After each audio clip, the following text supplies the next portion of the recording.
ഇന്നത്തെ എൻ്റെ റെസിപ്പി നമുക്ക് ബ്രേക്ക്ഫാസ്റ്റിന് അല്ലെങ്കിൽ സ്നാക്കായിട്ട് ഡിന്നറിനൊക്കെ കഴിക്കാൻ പറ്റുന്നതാണ്. ഇനി വേണമെങ്കിൽ സൈഡ് ഡിഷായിട്ട് വേണമെങ്കിലും കഴിക്കാൻ പറ്റുന്ന കുറച്ച് ഹെവി ആയിട്ടുള്ള നല്ലൊരു ഡിഷാണ്. ഇത് സ്പാനിഷ് ഓംലെറ്റിൻ്റെ വേറൊരു വേർഷനാണ്. സ്പാനിഷ് ഓംലെറ്റ് എന്ന് പറയുമ്പോൾ തന്നെ നമുക്ക് തക്കാളിയൊക്കെ ചേർത്തിട്ടാണ് നമ്മൾ സാധാരണ, പക്ഷെ ഇത് തക്കാളിയൊന്നും ചേർക്കുന്നില്ല. ഈസി ആയിട്ട് ചെയ്യാൻ നല്ല ടേസ്റ്റി ആയിട്ടുള്ളത്, കാരണം ചീസൊക്കെ ചേർക്കുന്നുണ്ട്. അപ്പോൾ നല്ലൊരു കഴിക്കുമ്പോൾ നല്ലൊരു ഉള്ളിൽ നല്ലൊരു സോഫ്റ്റായിട്ട് ആണുള്ളത്. പിന്നെ നമ്മുടെ ഫ്ലേവേഴ്സാണ് ഞാനതിൽ കൂടുതൽ യൂസ് ചെയ്തിട്ടുള്ളത്. സ്പാനിഷ് ഓംലെറ്റിൻ്റെ ഒരു ഇന്ത്യൻ വേർഷൻ എന്ന് വേണമെങ്കിൽ പറയാൻ പറ്റും. മല്ലിയിലേക്ക് ചേർത്തിട്ടാണ് ചെയ്തിട്ടുള്ളത്. നമുക്ക് ഇഷ്ടമാവുന്ന ഒരു ഫ്ലേവറിലേക്ക് കൊണ്ടുവന്ന് ചെയ്തതാണ്. പിന്നെ ശ്രദ്ധിക്കാനുള്ളത്, പൊട്ടറ്റോ വേണമെങ്കിൽ വേവിച്ചിട്ട് ചേർക്കാം. ഗ്രേറ്റ് ചെയ്ത് ചേർക്കുകയാണെങ്കിൽ, ഗ്രേറ്റർ ഉണ്ടെങ്കിൽ നിങ്ങൾക്കത് വേവിക്കാതെ തന്നെ ചേർക്കാം. ഗ്രേറ്റർ ഇല്ലെങ്കിൽ നിങ്ങൾ വേവിച്ചിട്ട് ചെറുതാക്കി മുറിച്ചിട്ട് ചേർത്താലും മതി. എന്നാലും അത് കുക്കാണ്, പെട്ടെന്നാവുന്നതാണ്. പിന്നെ മറിച്ചിടുമ്പോൾ മാത്രം ശ്രദ്ധിക്കാനുള്ളത്, കുറച്ച് നന്നായിട്ട് കുക്കായതിന് ശേഷം മാത്രം മറിച്ചിടുമ്പോൾ പൊട്ടിപ്പോവാതെ എല്ലാം ഞാൻ തൊട്ട് നോക്കുമ്പോൾ ഞാനതിൽ കാണിക്കുന്നുണ്ട്. ചെയ്യുമ്പോൾ അതുപോലെ നോക്കിയിട്ട് ചെയ്യുക. നല്ല കുക്കായ ശേഷം മാത്രം മറിച്ചിടുക, അല്ലെങ്കിൽ പൊട്ടിപ്പോവും. നല്ല ടേസ്റ്റി ആയിട്ടുള്ള നല്ലൊരു ഡിഷാണ്. എന്തായാലും നിങ്ങൾ ട്രൈ ചെയ്യേണ്ടതാണ്. ഇനി അതിൽ ചിക്കനൊക്കെ ചേർക്കണമെങ്കിൽ നിങ്ങൾക്ക് ചേർക്കാം. ഞാൻ ചിക്കൻ ചേർത്തിട്ടില്ല. ചിക്കൻ പ്രോൺസ് ഒക്കെ ചേർത്തിട്ട് വേറൊരു രീതിയിൽ നമുക്കത് ചെയ്യാൻ പറ്റും. എങ്ങനെയാണ് ചെയ്യുന്നതെന്ന് നോക്കാം. ലോക്ക്ഡൗൺ ആയതുകൊണ്ട് തോന്നുന്നു മൈക്രോവേവ് കുക്കറിൽ ഒരുപാട് പേര് രജിസ്റ്റർ ചെയ്യുന്ന, ഒരുപാട് പേര് ക്ലാസ് അറ്റൻഡ് ചെയ്യുന്നുണ്ട്. നല്ല റെസ്പോൺസ് ചെയ്യുന്നുണ്ട്, എനിക്ക് സന്തോഷമുണ്ട്. അതേപോലെ എൻ്റെ റെസിപ്പീസ് ഇപ്പോൾ കഴിഞ്ഞ ദിവസം മോളെ ഫ്രണ്ട്സ് 2 പേര് ഇറ്റലിയിലാണ്. അപ്പോൾ അവരൊക്കെ ലോക്ക്ഡൗൺ ആയിട്ട് ഉള്ളിലിരിക്കുകയാണ്. അപ്പോൾ അവർ ഞാൻ മൈക്രോവേവിൽ ചെയ്തിട്ടുള്ള rises, chicken schezwan chicken, pepper chicken, എല്ലാ റൈസസും എല്ലാം ചെയ്തു നോക്കി എന്ന് പറയുന്നുണ്ട്. കുട്ടികൾ വീട്ടിൽ ഇവിടെയുള്ള കുട്ടികൾ ഒക്കെ ചെയ്തു നോക്കുക. കാരണം സാധാരണ സ്റ്റൗവിലാവുമ്പോൾ കുട്ടികളെ കൊണ്ട് ചെയ്യിക്കാൻ, കുട്ടികൾക്കും ചെയ്യാനൊരു മടിയാവും. മൈക്രോവേവിലായതുകൊണ്ട് തോന്നുന്നു കുട്ടികൾ കൂടുതലായിട്ട് ചെയ്യുന്നുണ്ട്. നമുക്ക് റെസിപ്പി എങ്ങനെയാണെന്ന് നോക്കാം. പാൻ ചൂടായിട്ടുണ്ട്, അതിലേക്ക് കുറച്ച് എണ്ണ ഒഴിക്കാം. ഒരു പൊട്ടറ്റോ ഗ്രേറ്റ് ചെയ്തെടുത്തതാണ്. ഇത് വേണമെങ്കിൽ വേവിച്ചിട്ട് ചേർക്കാം, അല്ലെങ്കിൽ ഞാനിത് വേവിച്ചിട്ടില്ല, ഗ്രേറ്റ് ചെയ്തതായതുകൊണ്ട് പെട്ടെന്ന് കുക്കാവും.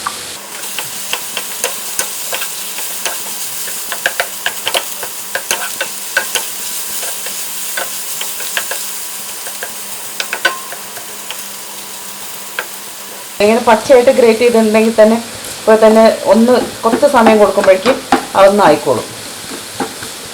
ഇപ്പം നന്നായിട്ട് കുക്കായിട്ടില്ല. അതിന് മുമ്പായിട്ട് നമുക്ക് സവാള ചേർക്കാം.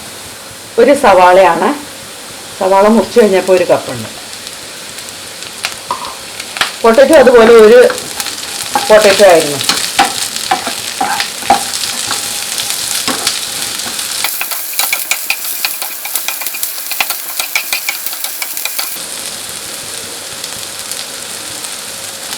ഒരു കപ്പ് ക്യാബേജ് ചെറുതാക്കി മുറിച്ചു.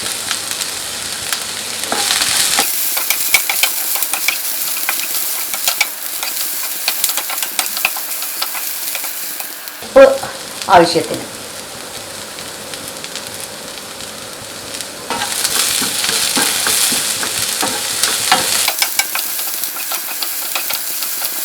എരിവിന് പച്ചമുളക് ചെറുതാക്കി മുറിച്ച് ചേർക്കാം, അല്ലെങ്കിൽ ക്രഷ്ഡ് ചില്ലി ചേർക്കാം.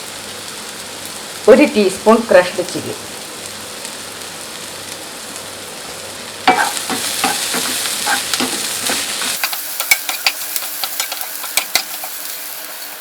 ചെറിയ തീയിൽ അടച്ചു വെക്കാം കുറച്ച് സമയം.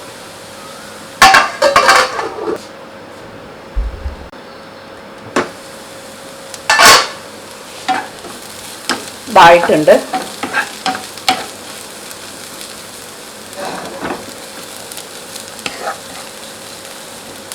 നമുക്കെടുത്ത് മാറ്റാം.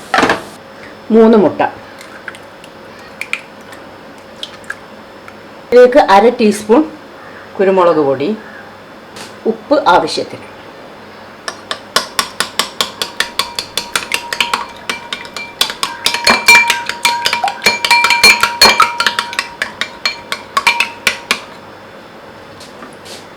കുറച്ച് മല്ലിയില.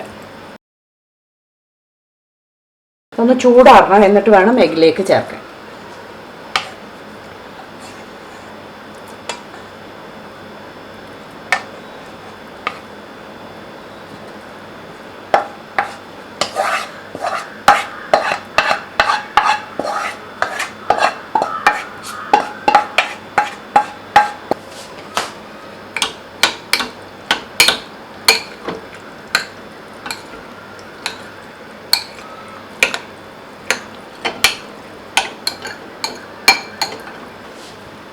പാൻ നല്ല ചൂടായിട്ടുണ്ട്. കുറച്ച് എണ്ണ ഒഴിക്കാം. എണ്ണയോ ബട്ടറോ കുറച്ച്, എന്നാൽ നിങ്ങൾക്ക് ഇഷ്ടമുള്ള എണ്ണ ഒഴിക്കാം. ബട്ടർ ഉണ്ടെങ്കിൽ ബട്ടറാണ് കൂടുതൽ നല്ലത്. നമ്മുടെ ഈ മിക്സിയിൽ നിന്ന് പകുതി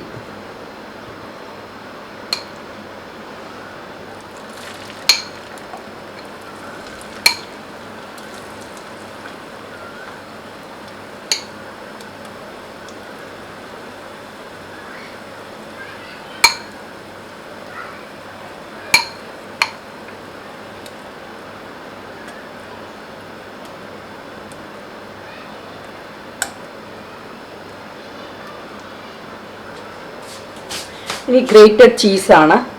ഏത് ചീസായാലും കുഴപ്പമില്ല. ഒരു അരക്കപ്പ്. എൻ്റെ അടുത്ത് മൊസറല്ലയാണുള്ളത്, അപ്പോൾ അതുകൊണ്ട് ഞാൻ മൊസറല്ല ചേർക്കുന്നുണ്ട്. ഏത് ചീസായാലും കുഴപ്പമില്ല. മല്ലിയില ചേർത്തതാണ്, അതുകൊണ്ട് വേറെ ഫ്ലേവറിൻ്റെ ആവശ്യമൊന്നുമില്ല. ഇനി ഒറിഗാനോ ഇഷ്ടമാണെങ്കിൽ ഒറിഗാനോ, കുറച്ച് ഒറിഗാനോ കയ്യിലുണ്ടെങ്കിൽ മാത്രം കുറച്ച് ക്രഷ്ഡ് ചില്ലി.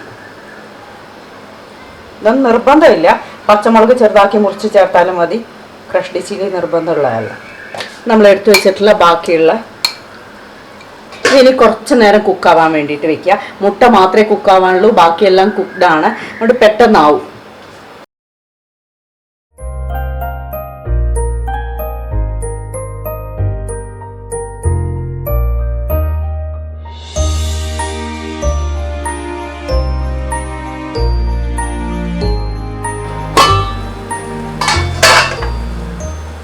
ഞാൻ ചെറിയ തീയിലിട്ട് വെച്ചതായിരുന്നു. വേണ്ട, ഇവിടെയൊക്കെ നന്നായി മുട്ട കുക്കായിട്ടുണ്ട്. നമുക്ക് തൊട്ട് നോക്കുമ്പോഴേ കുറച്ച് ഫീൽ ചെയ്യും. ഇത് കുറച്ച് നന്നായി പൊങ്ങി വന്നിട്ടുണ്ട്.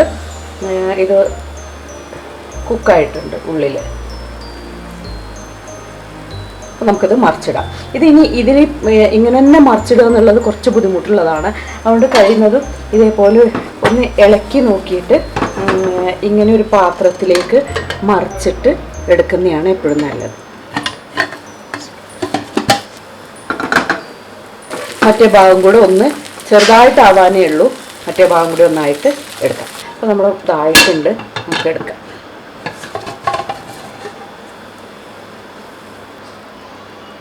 നമുക്ക് ചീസ് ഇനി ഇതിൻ്റെ മുകളിൽ ഇടേണ്ട ആവശ്യമൊന്നുമില്ല. ഞാൻ പിന്നെ ഒരു ഗാർണിഷ് ചെയ്യാൻ വേണ്ടിയിട്ട് കുറച്ച് ചീസ് ഇടുന്നു. റെഡ് ചില്ലി, മല്ലിയില. ചൂടുള്ളതിൻ്റെ മുകളിൽ ഇട്ടപ്പോഴേക്ക് ചീസ് മെൽട്ടായി. നമുക്കിതിനി കട്ട് ചെയ്യാം.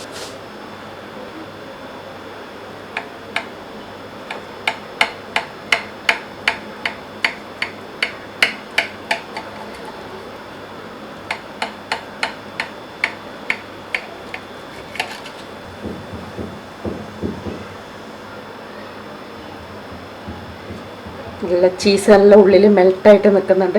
നല്ല ചൂടോടുകൂടി കഴിക്കാം. ബ്രേക്ക്ഫാസ്റ്റിന് ഉണ്ടാക്കാം, നമുക്ക് വേണമെങ്കിൽ ഡിന്നറിനൊക്കെ ചെയ്യാം. സ്നാക്കായിട്ട്, ഈവനിങ് സ്നാക്കായിട്ട് വേണമെങ്കിലും കഴിക്കാം. അപ്പോൾ എല്ലാവരും ഉണ്ടാക്കണേ.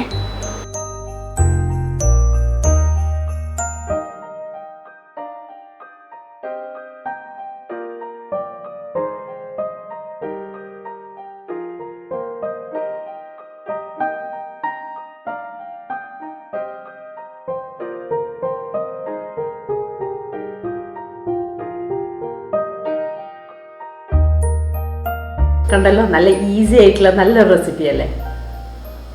നല്ല റെസിപ്പിയാണ്. കാരണം നമ്മൾ കഴിക്കുമ്പോൾ അതിൻ്റെ ഉള്ളിൽ നിന്ന് ആ ചീസൊക്കെ ഇങ്ങനെ വരും, നല്ല മെൽട്ടായിട്ട്, നല്ല ചൂടോടുകൂടി കഴിക്കണം കേട്ടോ അത്.